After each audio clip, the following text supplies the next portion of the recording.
Smart City, c'est une ville qui met l'innovation technologique et sociale au service du développement économique, social, environnemental de la ville, surtout au service de ses habitants.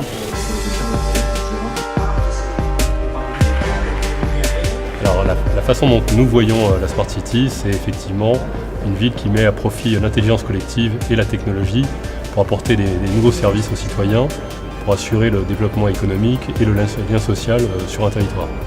La Smart City, ce sont avant tout des femmes et des hommes qui l'habitent et ils veulent de plus en plus agir sur leur consommation d'énergie et donc être quelque part consommateurs.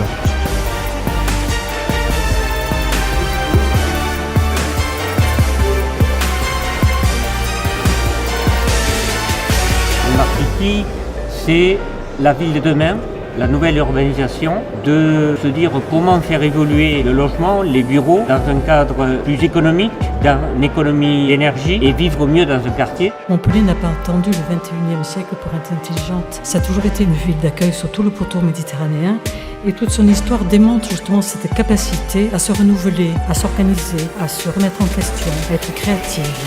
La ville intelligente, c'est avant tout une ville faible en émissions de carbone, une ville qui agit pour lutter contre le changement climatique. C'est aussi une ville qui s'adapte au changement climatique, une ville résiliente. Et enfin, c'est une ville qui est attentive aux questions des inégalités dans la ville et à la prospérité partagée pour tous. Les Smart City méditerranéennes, pour moi, c'est mieux vivre ensemble, respectant nos différences et apprenant de nos différences. C'est être attractif, créer de la valeur économique. C'est être conscient plus que jamais de l'impact écologique.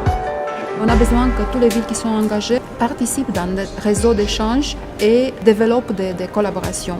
Donc il faut vraiment développer des partenariats entre des villes qui sont déjà forts pour avoir des projets de démonstration, mais aussi des villes qui veulent monter un projet. En matière de Smart City, les collaborations qu'on peut avoir avec des startups, je vous donnerai deux exemples. Une qu'on peut mener sur le domaine de l'hydrogène et puis une autre sur la mobilité durable, voire même la mobilité solidaire, puisque nous travaillons sur des projets de véhicules au gaz naturel véhicule, au biogaz naturel véhicule.